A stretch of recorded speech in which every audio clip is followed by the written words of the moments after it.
Hey folks, it's February 2025 and this year I've decided to convert my 3-year-old orchard into a food forest. Now, if you want to know more about why, check out my previous video.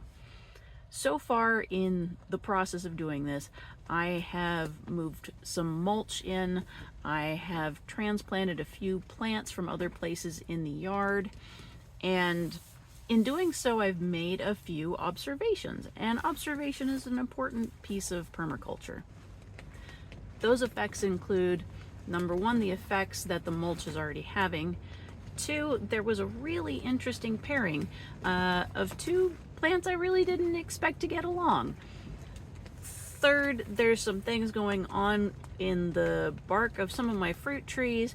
And finally, we're going to end this video fourth with a totally gratuitous rhubarb shot. Let's get to it.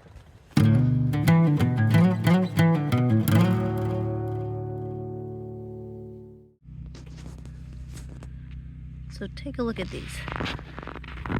This is the wild onion growing naturally out of my lawn. You can see it's only about yay big.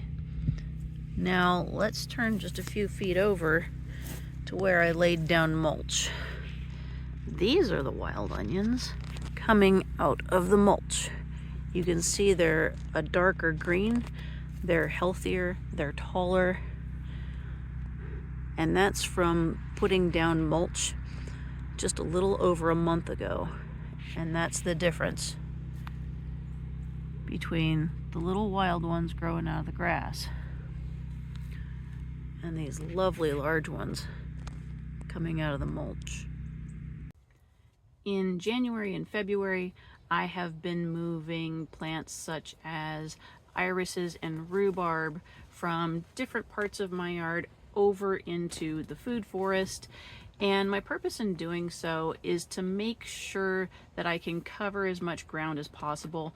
I have a lot, and I do mean a lot of space to fill, and even a few irises taking up a square foot of space here or there makes a difference. But in the process of moving these irises, I noticed an interesting pattern that was emerging.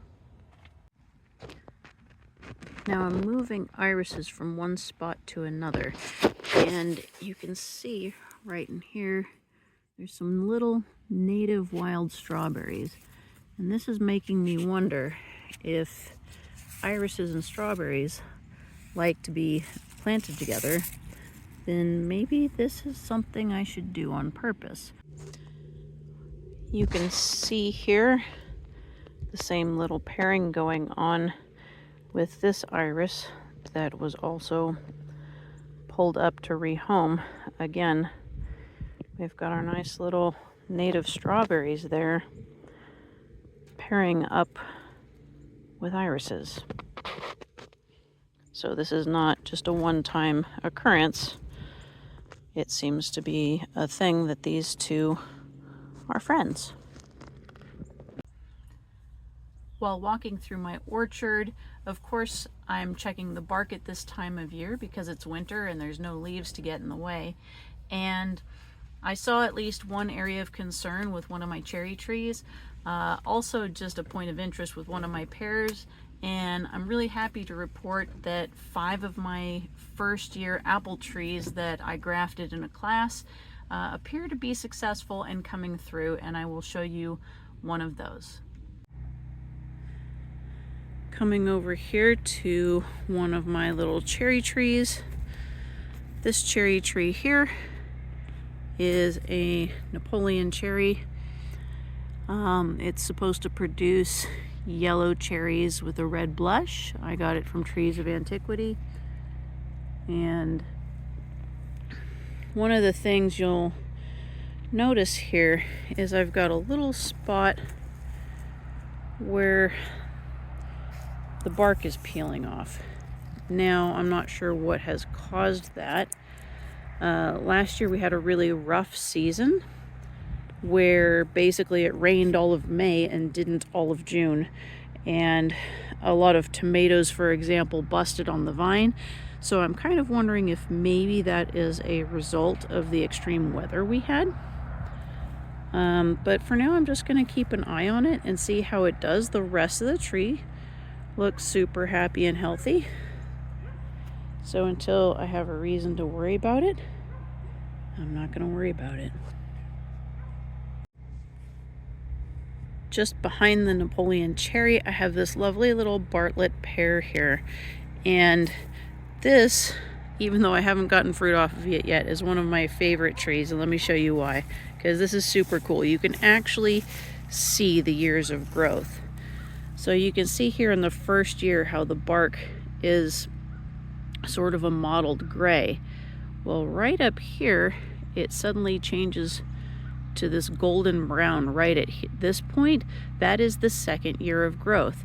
And if you follow it up, it turns to a lighter yellowish brown, and that is the third year of growth. This tree is in its third year here on my, well, finished its third year here on my property, and is now beginning its fourth year. And you can actually see the years of growth in the color of the bark. And I just think that's super cool. Last year at my local university extension, I took a class on grafting and received 5 apple trees in that class. This is one of them, and you can see here the point where it was grafted and where the wax tape is now falling off. And this was, of course, the top of the piece that was grafted on, and you can see how it's branched out 3 times from that point. So here I have a successful graft and a tree that appears that it has made it through the winter. This is a green sleeves, which I've never tried before, so I'm really excited to see how this apple tree grows and how much we like green sleeves apples. Have you liked this video? Have you subscribed to my channel? More importantly, are you ready, like really ready, for the gratuitous rhubarb shot? Just look at how pretty that rhubarb is. Beautiful. I love how the leaves come in all crinkly like this, and then as the plant grows, they just open up into that dark green jungle plant thing that they do. Beautiful.